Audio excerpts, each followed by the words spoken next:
बंजारन बहू। कमला एक बहुत स्वार्थी महिला है।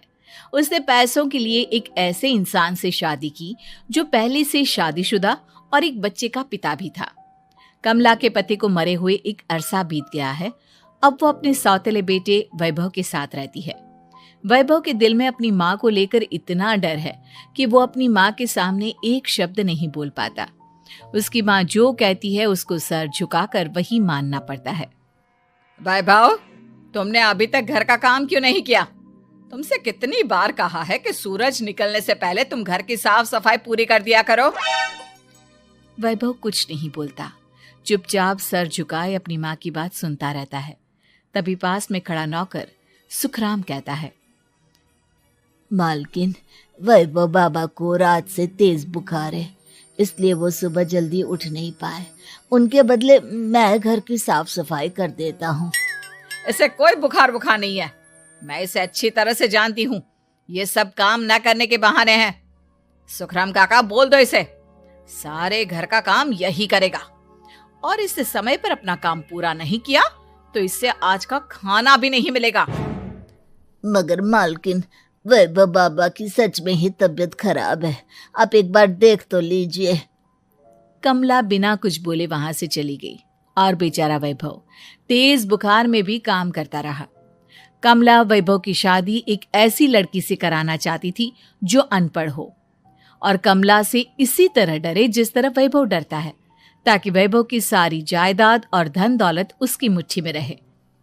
लेकिन आज के जमाने में ऐसी लड़की मिलना मुश्किल है। कमला कार में यही सब कुछ सोचती जा रही थी कि तभी रास्ते में, अरे ड्राइवर, तुमने कार क्यों रोक दी? और ये इतना शोर कैसा? मैडम, आगे कुछ बंजारों का खेल चल रहा है, इसलिए भीड़ लगी है। मैं अभी भीड़ को साइड में करवाकर कार निकालता हूँ। ड्राइवर भीड़ को साइड करके कार निकालने की कोशिश करने लगा कि तभी कमला की नजर रस्सी पर चल रही एक फुलवा नाम की बंजारन पर पड़ी।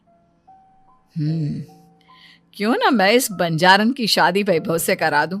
ये तो अनपढ़ लग रही है, मेरे पैरों तले दबकर भी रहेगी।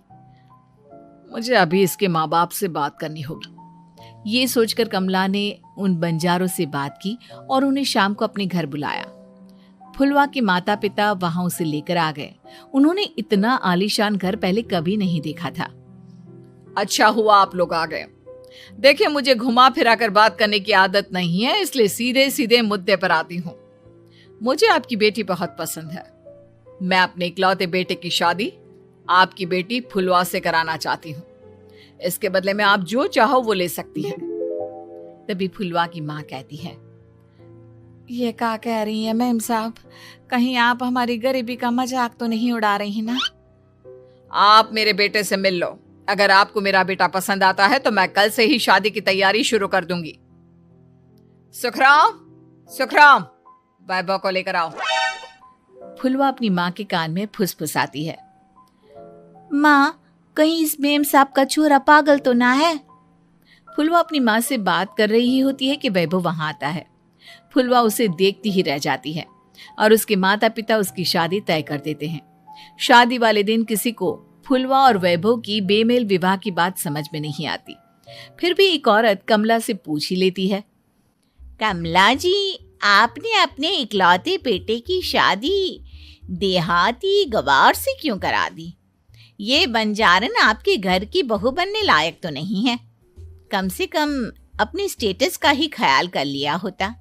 बहू तो अपने टक्कर की लाती, आपने तो बंजारन को ही बहू बना लिया। अब कमला को समझ में नहीं आ रहा था कि इस बात का क्या जवाब दे। वो कुछ देर चुप रही और सोच समझ कर कहती है, बहन जी, आपको तो पता है आजकल के बच्चे किसी की बात कहाँ सुनते हैं। मैं तो अपनी बहू एक पढ़ी लिखी और अपनी सोसाइटी की ही ढूंढ रही थी। लेकिन मेरे बेटे ने मेरे सामने इस बंजारन को लाकर खड़ा कर दिया। बोला कि मैं शादी करूंगा तो इसी से। अब भला मैं क्या करती? मुझे अपने बेटे के सामने झुकना ही पड़ा। कमला की ये बातें सुखराम भी सुन रहा था। उसने ये सारी बातें वैभव को जाकर बता दी। काका, मैं तो फुलवा को जानता भी नहीं, फिर माँ मेरे बारे में झूठ क्यों कह रही है? अरे बेटा, तुम कितने भोले हो, तुम्हें कुछ भी नहीं पता। तुम्हारे पिता अपनी सारी संपत्ति तुम्हारे नाम करके गए हैं। तुम्हारी माँ नहीं चाहती कि यह संपत्ति तुम्हें मिले, इसलिए उन्होंने तुम्हारी अनपढ़ लड़की से शादी करवाई ताकि तुम्हारी तरह वो भी अपने हक के लिए आवाज ना उठा सके। सुखराम काका, मैं क्या करूं, आप ही बताओ। माँ के सामने आते ही मेरे हाथ पैर कांपने लगते हैं। मैं माँ को कुछ भी नहीं कह पाता। वे दोनों बात कर ही रहे थे कि अचानक कमला वहां गई। कमला को देखकर दोनों घबरा गए। तुम दोनों फिर कभी बातें कर लेना, अभी फेरों का समय हो गया है, चलो जल्दी आओ। इस तरह फुलवा और वैभव की शादी हो गई। अगले दिन कमला ने फुलवा को बुलाया और उसे नसीहत देने लगी। देख बंजारन, तुझे मैंने अपनी बहू बना तो लिया है, लेकिन तुझे इस घर में आँख कान मुंह बंद करके रहना होगा। घर का काम कर और अपने पति से मतलब रख, समझी? कमला का ऐसा रवैया फुलवा को बिल्कुल समझ में नहीं आया। उसने वैभव से इस बारे में बात की। सुनिए ना, माँ जी ने जिस तरह मुझसे बात की मुझे अच्छा नहीं लगा। शादी से पहले तो वो मुझसे बहुत अच्छे से बात कर रही थी, लेकिन शादी के बाद उन्हें क्या हो गया? तुम ज्यादा मत सोचो, जैसा माँ कहती है वैसा ही करो। ये कहकर वैभव वहां से चला गया। अगले दिन वैभव को घर के नौकरों की तरह काम करता देख फुलवा को बहुत हैरानी हुई।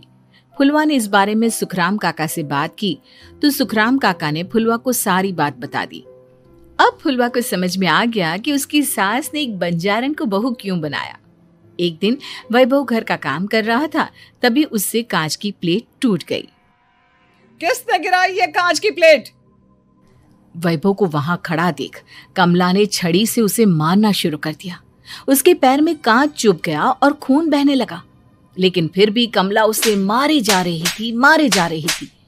ये देखकर फुलवा ने कमला के हाथ से छड़ी छीन ली और तोड़कर फेंक दी। बंजारन, तेरी इतनी हिम्मत, तूने मेरे हाथ से छड़ी छीनी?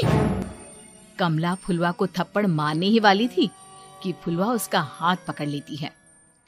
ओ सस माँ, मैंने मॉम की गुड़िया ना समझ लियो।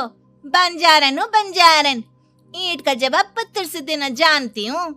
आज के बाद मेरे या वैभव जी के ऊपर हाथ उठाने की सोचियो भी ना, समझी ससु माँ? ये कहकर फुलवा वैभव को लेकर वहां से चली गई। उसने वैभव के पैर पर पट्टी बांधी, उसके आंसू पोंछे। वैभव ने पहली बार किसी के दिल में अपने लिए इतना प्यार महसूस किया। अब फुलवा वैभव का हर काम में हाथ बटाती, उसका बहुत ख्याल रखती। इस तरह दोनों बहुत ज्यादा नजदीक आ गए। वहीं दूसरी ओर कमला सारी जायदाद अपने नाम करने की साजिश करने लगी। और एक दिन, वैभव, जल्दी बाहर आओ। कमला की आवाज सुनकर वैभव और फुलवा अपने कमरे से बाहर आ गए। जी माँ, आपने बुलाया? ये ले, इन कागजों पर साइन कर दे। वैभव कागजों पर साइन करने ही वाला था कि फुलवा वैभव के हाथ से पेन छीनकर कहती है, ना वैभव जी, आप इस पर हस्ताक्षर नहीं करेंगे। आओ बंजारन, मैं तुझसे बात नहीं कर रही। ये बात मेरे और मेरे बेटे के बीच की है। चुपचाप पेन दे दे, नहीं तो तेरी खाल उधेड़ लूंगी। ससु माँ, बंजारन की खाल इतनी भी ढीली ना होवे कि कोई भी उधेड़ लेवे। जो यकीन ना आता हो तो देख ले उतार के।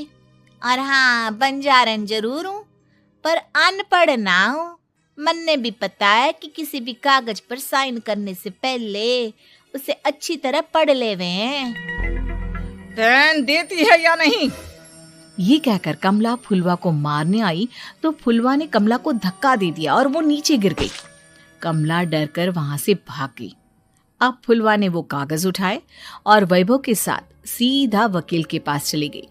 वकील ने वो कागज देखे और फुलवा को बताया, वैभव के पिता की सारी जायदाद और संपत्ति वैभव के नाम है, लेकिन वैभव की सौतेली माँ इस संपत्ति को अपने नाम कराना चाहती है, इसलिए इन कागजों पर वो साइन करा रही थी। तो अब हमें क्या करना चाहिए वकील साहब? वकील ने फुलवा और वैभव को सब कुछ अच्छी तरह से समझा दिया। अब दोनों घर पर पुलिस को लेकर पहुंचे। कमला पुलिस को देखकर घबरा गई।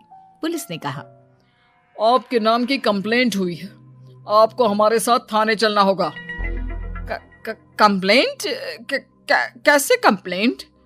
आप अपने सौतेले बेटे पर बहुत अत्याचार करती हो, धोखे से सारी जायदाद अपने नाम करा रही थी।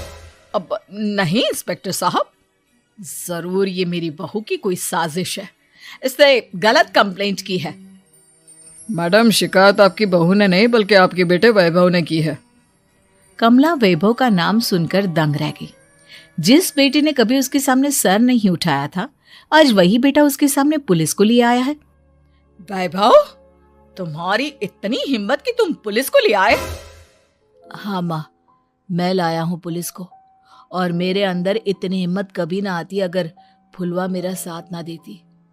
आपने बंजारन बहू को लाकर अपने ही पैर पर कुल्हाड़ी मारी है माँ। मैडम, अब की बात खत्म हो गई हो तो चलो हमारे साथ।